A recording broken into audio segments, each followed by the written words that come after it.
नमस्कार दर्शकों, दूरदर्शन मध्य प्रदेश के कार्यक्रम पर्यावरण संरक्षण में आपका स्वागत है। आपके साथ मैं हूं श्रीकांत सोनी।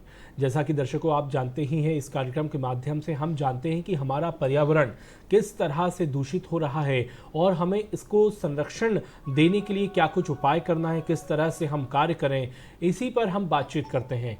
और क्योंकि ये जो वर्षा ऋतु चल रही है तो पौधरोपण का सबसे सही और सटीक समय यही है। इसमें अगर आप पौधरोपण करेंगे तो वो जो पौधा है वो संरक्षित होगा और उसमें ज़्यादा समय नहीं लगेगा।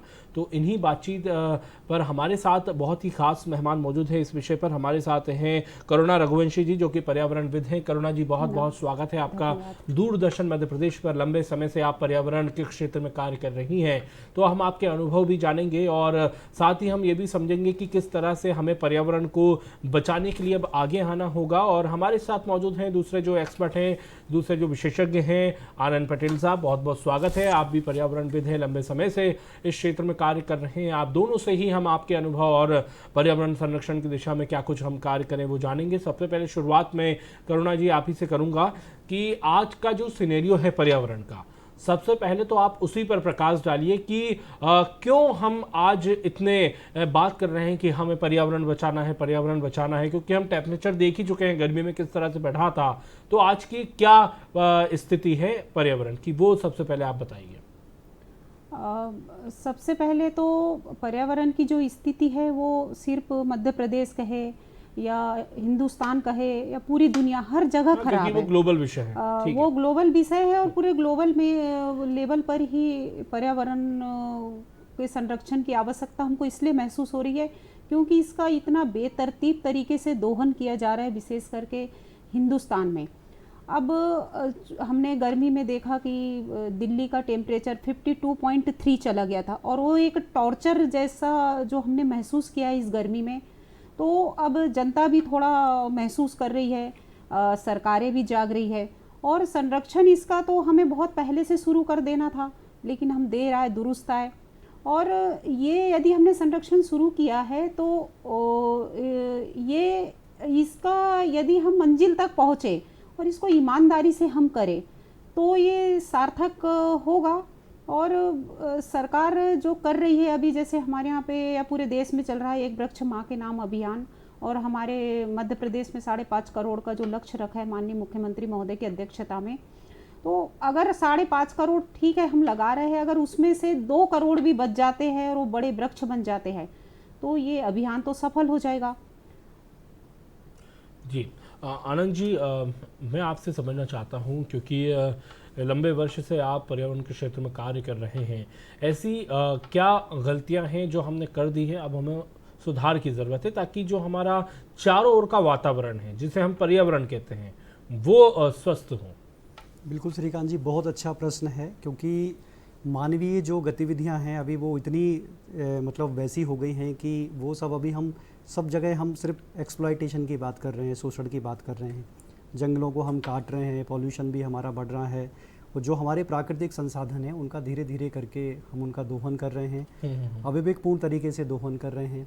तो अभी आप देख रहे हैं ना कि हर जगह, बेंगलोर में देखें पानी की समस्या है, दिल्ली में देखेंगे तो अभी आपको इतना ज़्यादा पॉल्यूशन है कि वहाँ पर ऐसी क्लाइमेट इमरजेंसी रहती है। बच्चे, छोटे छोटे बच्चे मास्क लगा के जाते हैं जी।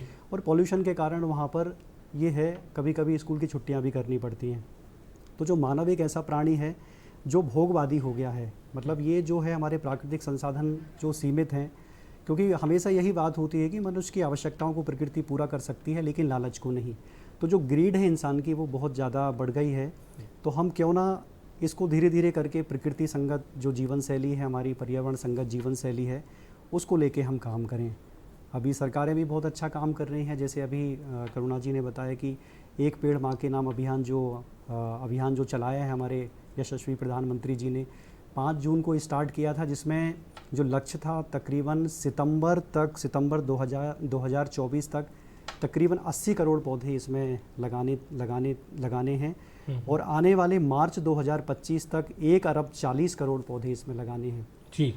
तो ये यदि ये पौधे लगते हैं, ये सरवाइव करते हैं, तो मेरे हिसाब से हमारा ग्रीन कवर भी बढ़ेगा। और जो जलवायु परिवर्तन के कारण जो हमारी जो स्थिति गड़बड़ा रही है, मौसम चेंज हो रहा है, टेम्परेचर बढ़ रहा है, तो कहीं ना कहीं इसमें भी फ़र्क देखने को मिलेगा और और अभी मौसम भी बहुत अच्छा है, हरियाली है, आप सीड बॉल बना के फेंकिए, आप प्लांटेशन करिए, अभी सीडलिंग्स भी निकल रही हैं बहुत सारे बिल्कुल। पेड़ों के नीचे, तो आप उसको करिए, बहुत अच्छा है अभी। ठीक है करुणा जी, आपने लंबे समय से आप पर्यावरण के क्षेत्र में कार्य कर रही हैं। हम आपके अनुभव को भी जानना चाहते हैं कि आपने किस तरह से कार्य किया और कैसे आप लोगों को भी अवेयर कर रही हैं और क्या कुछ गतिविधियां हैं जो संचालित होती है।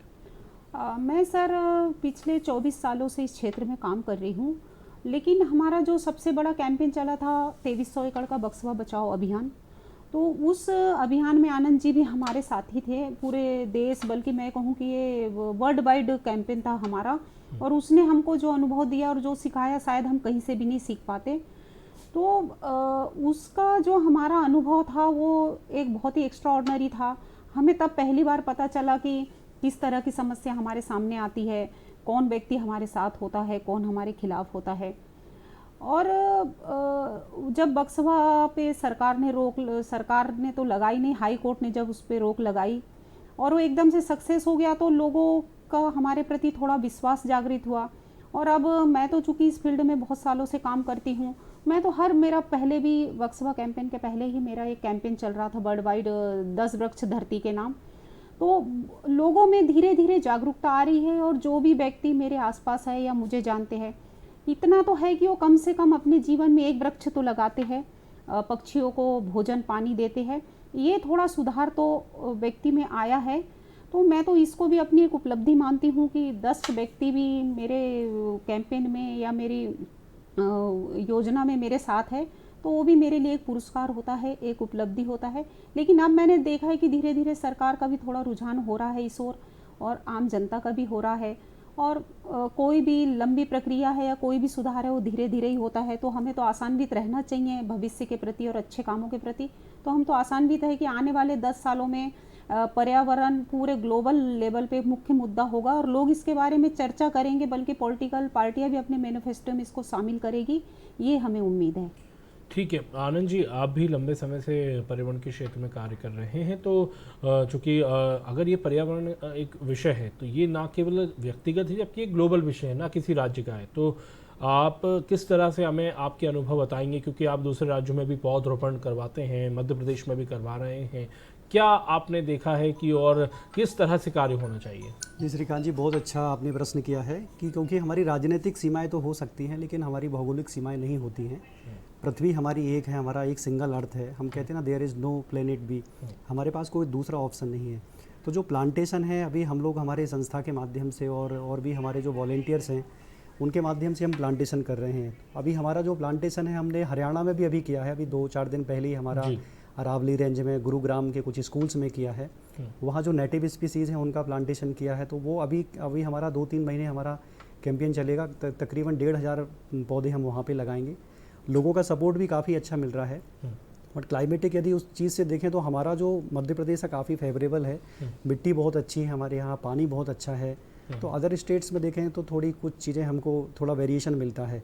जैसे अभी बहुत अच्छा मॉडल है, मैं थोड़ा जिक्र करना चाहूँगा कि ये इंदौर जो मॉडल है अभी प्लांटेशन का, 14 जुलाई को हम लोग भी वहाँ पर थे, हम लोगों ने भी प्लांटेशन किया और हमारी संस्था ने भी वहाँ पर एक पर्यावरण संरक्षण वाटिका बनाई।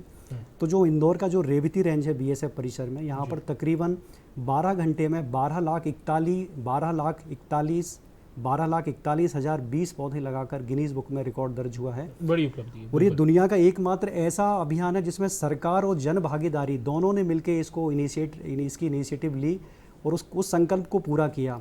इंदौर रिकॉर्ड बनाने में माहिर है। इंदौर रिकॉर्ड बनाने में माहिर है। स्वच्छता में भी 7 बार रिकॉर्ड बना चुका है। इसमें भी गिनीज बुक में भी रिकॉर्ड है दर्ज, जिसमें तकरीबन 50.5 एकड़ में इन्होंने तकरीबन 12,40,020 पौधे लगाकर रिकॉर्ड बनाया है। और वो सारे पौधे नेटिव स्पीसीज़ हैं, बीएसएफ परिसर में हैं। उसका हवाई सर्वे पहले हुआ है। और दूसरा ये है कि ये 11-12 लाख पौधे का रिकॉर्ड नहीं है, ये रिकॉर्ड है तकरीबन 51 लाख पौधे लगाने का रिकॉर्ड है। तो इंदौर मॉडल जो है, लोग कई बार प्रश्न मेरे से करते हैं कि भाई पौधे लगा दिए, बचाने का क्या है, लेकिन मैं बताता हूँ कि इंदौर में पौधे बचाने का रिकॉर्ड भी वर्ल्ड रिकॉर्ड में दर्ज होगा, ऐसा मुझे लग रहा है। संरक्षण का, क्योंकि क्योंकि लोगों का जो जुनून है, जो जज्बा है, वहाँ के लोगों का जो काम के प्रति समर्पण है, वाकई में काबिल तारीफ है। अच्छा आनंद जी, एक चीज़ और है, इसी में आपकी ये बात को आगे बढ़ाऊंगा मैं। ये जो वर्षा ऋतु चल रही है, सावन का महीना है, ठीक है, अगर इस मौसम में हम पौधरोपण करेंगे तो इसका लाभ क्या होगा लगाने वाले को भी और पर्यावरण के लिए? देखिए, इसका बहुत अच्छा लाभ है। हमारे प्रकृति ने हमारी ऋतुआं हमको दी हैं। तो ये वर्षा ऋतु जो है ये इतनी आदर्श ऋतु है कि यदि इसमें किसी भी तरह का बीजारोपण करते हैं, पौधारोपण करते हैं, किसी भी प्लांट को यदि आप लगाते हैं तो उसका जो जीवित रहने का जो सर्वाइवल रेट है वो सबसे मैक्सिमम होता है। जी। 3-4 महीने पानी का मौसम होता है, इसमें हमारा पौधा बढ़िया ग्रो करेगा। इसके बाद हमारा सर्दी का मौसम आएगा, उसमें इसको सपोर्ट मिलेगी। तो ये सबसे आइडियल है। बिल्कुल, वो जो संरक्षण का काम है वो प्रकृति खुद ही कर देती है, खुद ही करती 4 है। महीने। बिल्कुल, प्रकृति ने अपना सिस्टम को डेवलप कर रखा है। पेड़ों के नीचे जो छोटे छोटे सीड्स गिरते हैं उनसे सीडलिंग्स निकलती है। सीडलिंग्स निकल के वो पौधे का रूप लेके फिर वृक्ष का रूप धारण करते हैं। इसी सीजन में हम सीड बॉल्स भी फेंकते हैं। यदि सीड बॉल बना के यदि हम जंगलों में, खुले स्थानों पर, पहाड़ी क्षेत्रों में यदि हम सीड बॉल्स बनाकर यदि फेंकते हैं तो वो भी अच्छी सर्वाइव करती है। जी। करुणा जी, कौन कौन से पौध लगाने चाहिए इस मौसम में, और घर में कौन से पौधे लगाने चाहिए और बाहर कौन से लगाने चाहिए, वो भी आप स्पेसिफिक करिए।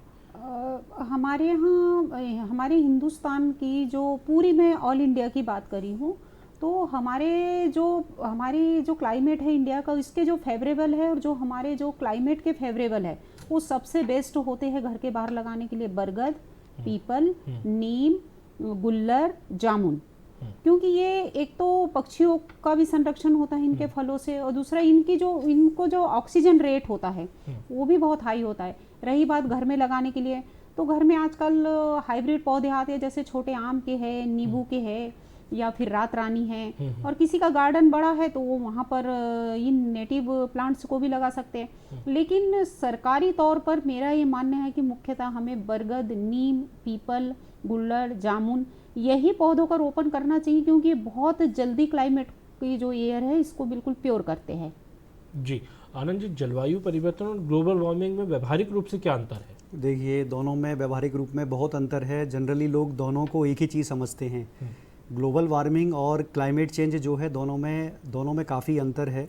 ग्लोबल वार्मिंग का मतलब ये है कि धीरे धीरे हमारे पृथ्वी का जो वैश्विक जो औसत तापमान है उसमें वृद्धि हो रही है, ठीक है ना। और क्लाइमेट चेंज जो है वो इसका रिजल्ट है। मतलब ये यदि टेम्परेचर बढ़ने के कारण कहीं जहाँ वर्षा हो रही है वहाँ गर्मी पड़ रही है, जहाँ बारिश होना चाहिए वहाँ सूखा पड़ रहा है, जहाँ बर्फ़ है वहाँ पर सूखा पड़ रहा है, तो ये दोनों में व्यवहारिक रूप से डिफरेंस है। तो जनरली हम लोग एक ही चीज़ बोलते हैं, तो ये चीज़ थोड़ा ध्यान में रखें कि जैसे यदि हम यदि इस कमरे को यदि हम एक पूरा पृथ्वी मान ली जाए, तो इसमें यदि 4 कमरे हैं तो एक कमरे में गर्मी है, एक कमरे में सर्दी है, एक कमरे में थोड़ा बारिश हो रहा है, एक कमरे में कुछ हो रहा है, तो इसको हम वैसे बोल सकते हैं कि जलवायु परिवर्तन का प्रभाव है। लेकिन वैश्विक तापमान में जो वृद्धि होती है वो हमारी ग्लोबल वार्मिंग है। जो पृथ्वी का जैसे औसत तापमान हम बोलते हैं कि 14 डिग्री 15 डिग्री के करीब जो टेम्परेचर होता है, तो वो वैश्विक रूप से ग्लोबली वो धीरे धीरे करके उसका टेम्परेचर बढ़ता है। उसका हम एवरेज टेम्परेचर मानते हैं, पूरा एक जगह का ना लेके हम पूरी पृथ्वी का जो टेम्परेचर लेते हैं, तो वो हमारा ये दोनों में इस तरह का व्यवहार। ठीक है। करुणा जी, आपने जो लंबे वर्ष से कार्य आप करते आ रहे हैं, तो आपने कहाँ कहाँ कार्य किया है और किस तरह से जन भागीदारी आपको देखने को मिली है? काम तो सर मेरा देश में भी चलता है, विदेशों में भी कुछ लोग जुड़े हुए हैं, लेकिन सबसे ज़्यादा काम यदि मैंने किया है तो मध्य प्रदेश में किया है, कुछ हिस्से में हमने उड़ीसा में भी कर रखा है। तो लोग जागरूक तो पहले तो उतने नहीं थे, लेकिन अब जन भागीदारी हो रही है। लेकिन जन भागीदारी वो उसी समय तक होती है जब हम प्लांट लगाते हैं। यदि ये जन भागीदारी संरक्षण में भी हो जाए कि हम तो वहाँ लगा लिए और फिर हम वहाँ लगा के वापस आ गए, तो हम लोग तो खैर हर जगह नहीं जा सकते, लेकिन वहाँ लोकल के लोग यदि उसकी जिम्मेदारी लेके उसका संरक्षण करें तो बहुत जल्दी रिजल्ट आएगा। क्योंकि लगाने के लिए तो बहुत सारे लोग आगे आते हैं, बहुत सारे लोग पैसे भी देते हैं, हेल्प भी करते हैं, और उनका मन भी रहता है कि हम करें, लेकिन समय अभाव होता है। और मैं तो एक चीज़ कहूँ कि यदि कोई भी व्यक्ति प्रकृति की रक्षा कर रहा है और वो उस फील्ड में काम कर रहा है, तो वो उसको कोई करवा नहीं सकता जब तक उसके मन में अंदर से वन्य प्राणियों के लिए, पक्षियों के लिए, नदियों के लिए, पहाड़ों के लिए जब तक अंदर से प्रेम जागृत नहीं होगा। जैसे भगवान की भक्ति के लिए अंदर से जागृत होता है, सेम इसके लिए जब तक अंदर से नहीं महसूस होगा, व्यक्ति चाह के भी नहीं कर सकता इसको। जी। आनंद जी, आप भी जगह जगह जाते हैं और इस जो विषय है इसकी कितना ये सूक्ष्म विषय है और क्या कुछ कर सकता है कमाल, वो भी आप बताते हैं। तो मेरा सवाल ये है कि पर्यावरण शिक्षा प्रकृति संरक्षण की दिशा में कितनी सार्थक है? बिल्कुल बिल्कुल, पर्यावरण शिक्षा एक बहुत ही महत्वपूर्ण अंग है हमारे स्कूल के जो करिकुलम में या कॉलेज के करिकुलम में। हालांकि इसको राष्ट्रीय शिक्षा नीति में भी इसको बड़े अच्छे तरीके से इसको इस साल सरकार ने हमारे संविधान में भी है इसका संरक्षण। संविधान में भी यदि हम 51 एजी में यदि हम जाते हैं तो हमारा जो फंडामेंटल जो राइट्स हैं उसमें भी पर्यावरण संरक्षण को लेके बात होती है, हमारे जीव संरक्षण को लेके भी बात होती है। तो पर्यावरण शिक्षा को यदि हम एक औपचारिक रूप में ही देखें, इसको अनौपचारिक रूप में भी यदि इम्प्लीमेंट होती है तो ये सिर्फ स्कूल और कॉलेज का विषय नहीं है, यूनिवर्सिटी का विषय नहीं है। पर्यावरण शिक्षा एक आम जन का विषय भी है। जो भी हमारा आम जन है, भले वो पढ़ा लिखा हो या ना हो, जो भी हमारा जागरूक नागरिक है, पर्यावरण शिक्षा उसके लिए अनिवार्य हो।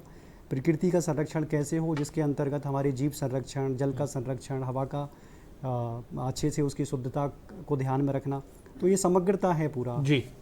तो पर्यावरण शिक्षा बहुत ज़रूरी है। और अभी नई शिक्षा नीति में बहुत सारे प्रोजेक्ट के माध्यम से, छोटे छोटे क्रियाकलापों के माध्यम से, कुछ एक्टिविटीज़ के माध्यम से भी बहुत सारी चीज़ें हो रही हैं कि कैसे सीड को जर्मिनेट करना है, कैसे सीड बॉल बनाना है, कैसे मधुमक्खी पालन करना है। तो इस तरीके से बहुत सारी एक्टिविटीज़ इन्होंने एक्शन बेस्ड एक्टिविटीज़ को समाहित किया है। तो ये सरकार का बहुत अच्छा इनिशिएटिव है। तो ये इसको भी और आगे भी बढ़ाएं। बिल्कुल करुणा जी, पर्यावरण संगत जीवन शैली से हम हमारे पर्यावरण को किस तरह से संरक्षण प्रदान कर सकते हैं? बिल्कुल कर सकते हैं सर। जो जो पूर्वजों ने है, सनातन काल में हमारी सारी ही जीवन शैली थी वो प्रकृति के फ्रेंडली थी। हम बिल्कुल प्रकृति के करीब रह के ही, चाहे तपस्या करना है, किसी को गुरुकुल हो या हमारी हर चीज़ देखिए आप, हम खाना खाते थे पत्तलों पे। तो ये चीज़ें क्या, मान लो हम जैसे आजकल डिस्पोजल लेते हैं, हमने उसको लिया और उसको यूज़ किया और उसको फेंक दिया, वो ज़मीन में बायोडिग्रेडेबल होती ही नहीं है, वो लाखों साल तक के वही धरती में रहती है, वो उसमें डिस्पोज ही नहीं होती है। तो ये जो पुराने जो हमारी प्रकृति प्रदत्त जो हमारी जीवन शैली है, वास्तव में यही जीवन शैली हमारे जीने की थी। लेकिन हमने भौतिकता में हम इतने अंधे हो चुके हैं, भौतिक दौड़ में, कि हम जो सोने की हमारे पास जो मुर्गी है ना प्रकृति रूप में, हम इसी को काटने पे तुले हैं। जबकि हमें करना क्या है कि इसके हमको एक एक अंडे लेना है हर समय। और रही बात ये जो हमारे हिंदुस्तान में प्रकृति का इतना जो नाश हुआ है और जो हो रहा है, ये इसके पीछे भी है कि हमारा जो हिंदुस्तान है वो प्राकृतिक रूप से इतना समृद्ध था कि हम सबके मन में रहा कि ठीक है हम थोड़ा सा ले ले तो इससे क्या बिगड़ने वाला है, और हम वो लेते रहे। और आज ये स्थिति हो गई कि शायद 2-4 देशों को छोड़ दिया जाए तो सबसे बुरी कंडीशन यदि प्रकृति की है तो वो हिंदुस्तान में ही है। चाहे वन्य जीवों को लेके हो, चाहे नदियों को लेके हो, चाहे पहाड़ों को लेके हो, चाहे जंगलों को लेके। तो इसका एक ही सॉल्यूशन है कि सरकार भी प्रकृति प्रदत्त जीवन शैली को वो प्रमोट करे और हम लोग भी अपने व्यक्तिगत स्तर पे अपनाएं। हम सारी चीजें सरकार के भरोसे नहीं छोड़ सकते। व्यक्तिगत स्तर पे क्या कर सकते हैं? इस देश के प्रति हमारी भी जिम्मेदारी है। व्यक्तिगत स्तर पे क्या कार्य हो सकते हैं? व्यक्तिगत स्तर पे व्यक्ति कुछ ना करे, केवल वो अपने जीवन में 10 पेड़ लगाए। आप जो डिस्पोजल होते हैं या प्लास्टिक होते हैं इसका कम से कम उपयोग करें। आप वो कपड़ों के थैलों का उपयोग करें। बहुत सारी चीज़ें ऐसी छोटी छोटी आप पानी को ना बहाए बिना वजह। ये छोटे छोटे हम व्यक्तिगत तरीके से करके, हमारे घर में यदि गार्डन है तो आप किचन गार्डन बनाइए, वो भी कार्बन को एब्जॉर्ब करता है। आप 2-4 कम से कम गमले में 10 पेड़ तो हर व्यक्ति लगा सकता है, छोटे छोटे। तो व्यक्ति भी अपने तरीके से कर सकता है। हम हर समय सरकार के भरोसे नहीं रह सकते और रहना भी नहीं चाहिए हमको। ये देश हमारा है, हमारा भी इस देश के प्रति कर्तव्य है और उस कर्तव्य को हम सबको निभाना चाहिए। जी आनंद जी, जब हम पर्यावरण संरक्षण की बात करते हैं तो न केवल ये पौधरोपण तक ही सीमित नहीं है कि हमने इतने पौधे रोप दिए, और हमें क्या क्या चीज़ों पर ध्यान देने की ज़रूरत है, उस पर भी आप प्रकाश डालिए। बिल्कुल, क्योंकि पौधारोपण तो सिर्फ एक हमारा एक हिस्सा है, लेकिन हमारी जो जैसे पर्यावरण संगत जीवन शैली की बात करते हैं तो जैसे हम छोटा सा उदाहरण लेते हैं, यदि हम सिंगल कहीं जाते हैं, सिटी में जाते हैं, तो हम कोशिश करें कि हमारी इतनी बड़ी गाड़ी को, कार को या बाइक को ना ले जाके हम पब्लिक ट्रांसपोर्ट का यूज़ करें। जी, वो भी एक हमारे लिए एक हमारा कार्बन फुटप्रिंट है, उसको हम रिड्यूस कर सकते हैं। जी, जा रहे हैं तो साथ में आ जाए 2-4 लोग। हाँ, 2-4 लोग साथ में चलें, क्योंकि जो जितना कार्बन का इमिशन हो रहा है वो भी हमारा कम होगा, कार्बन फुटप्रिंट रिड्यूस होगा। जैसे यदि बाज़ार में हम जाते हैं, भाई प्लास्टिक का कम से कम यूज़ करें, उसको हमेशा वो 4R का जो कॉन्सेप्ट है कि रिफ्यूज़ करें, रिड्यूस करें, रिसाइकिल करें, तो वो वाला कॉन्सेप्ट यदि अपनाते हैं, खादी का झूला लेके जाएं, जूट का झूला लेके जाएं, और जो हमारा मिनरल वाटर से आप देख रहे हैं ना, आप यदि सफ़र हाँ। करते हैं तो यदि दिल्ली से भोपाल का सफ़र यदि 600-700 किलोमीटर का करते हैं, करीबन 3-4 बॉटल हम पानी की जो बिस्लरी की या जो पैकेज वाटर यूज़ कर जी। लेते हैं। तो जो बॉटल है वो भी एक हमारा कार्बन फुटप्रिंट है हमारा। तो क्यों ना हम अपनी खुद की एक स्टील की बॉटल ले ली, हमने पानी उसमें भर के बिल्कुल, अपना सेहत लेके की ओर चले कदम गए। खुद की को बढ़ाना पड़ेगा। हाँ, तो वो बहुत अच्छा है।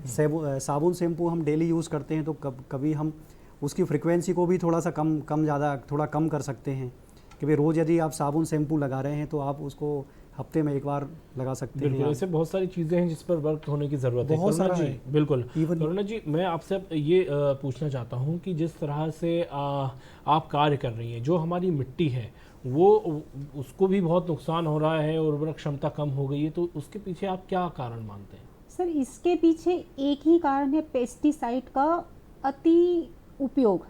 इतना पेस्टिसाइड डाला जाता है कि अभी जो सदगुरु महाराज जी हैं, उन्होंने एक सेफ सॉइल करके कैंपेन भी चला रखा था। तो हमारी जो मिट्टी है वो धीरे धीरे सीमेंट में कन्वर्ट हो रही है पेस्टिसाइड के उपयोग से। और वो सिर्फ कन्वर्ट ही नहीं हो रही है, वो जल प्रदूषण भी कर रही है। जो हमारी मिट्टी में जो ह्यूमस होते हैं और जो बायोडिग्रेडेबल जो उनके बायोडाइवर्सिटी होती है मिट्टी की, वो भी पेस्टिसाइड के कारण उसकी क्षमता कम हो रही है। जी। तो ये जो पेस्टिसाइड का उपयोग तो है ही उसको मृदा को ख़त्म करने के लिए, साथ में हम जो जंगलों को काट रहे हैं, जंगल केवल कटने से, अगर कोई व्यक्ति मानता है कि जंगल कटने से केवल वायु प्रदूषित होती है तो ये बिल्कुल गलत है। जी। जंगल कटने से मिट्टी भी प्रदूषित होती है, वायु तो प्रदूषित होती है। इतना प्रभाव है। मैं तो कहूँ कि अगर सिर्फ एक पेड़ को बचा ले हम, या सिर्फ जंगल को बचा ले, तो हम धरती की सारी चीज़ें को, सारे तत्व को, हर चीज़ को बचा सकते हैं, क्योंकि पेड़ ही हमारी धरती के जीवन का आधार है। ये हमें समझना होगा। बहुत महत्वपूर्ण बात आपने कही आनंद जी, क्योंकि आपको पता होगा जब हमने विश्व पर्यावरण दिवस मनाया तो हमारी जो थीम थी वो भी यही थी कि हमारी भूमि पुनर्स्थापन और मरुस्थलीकरण, और इसमें सूखा लचीलापन। तो इसे हम किस तरह से समझें और आज क्यों हमें समझने की ज़रूरत है, अगर हम पर्यावरण की बात करते हैं तो? क्योंकि अब अभी सदी में अभी हम हैं और जितनी पर्यावरणीय समस्याओं से हम जूझ रहे हैं जी, ये एक चरम बिंदु हम बोल सकते हैं। अभी बहुत अति हो गई है बहुत सारी चीज़ों की। तो जैसे अभी बताया कि भाई मिट्टी का, जैसे कहते हैं ना, 1 इंच परत बनने में लगभग 100 साल लगते हैं जी। और अब हमने इतना सारा इंसेक्टिसाइड, पेस्टिसाइड्स और ये यूरिया उर्वरक वगैरह सब डाला है, तो धीरे धीरे करके ख़त्म हो रही है।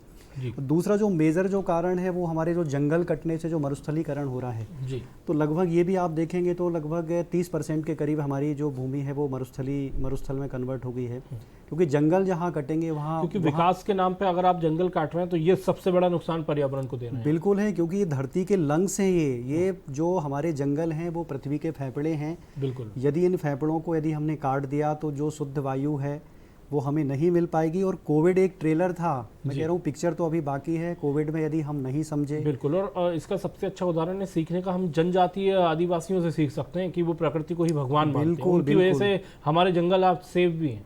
बिल्कुल, आदिवासी हैं वो प्रकृति पूजक होते हैं, जंगल को कभी नहीं काटते हैं, उनके इष्ट देव उसमें होते हैं।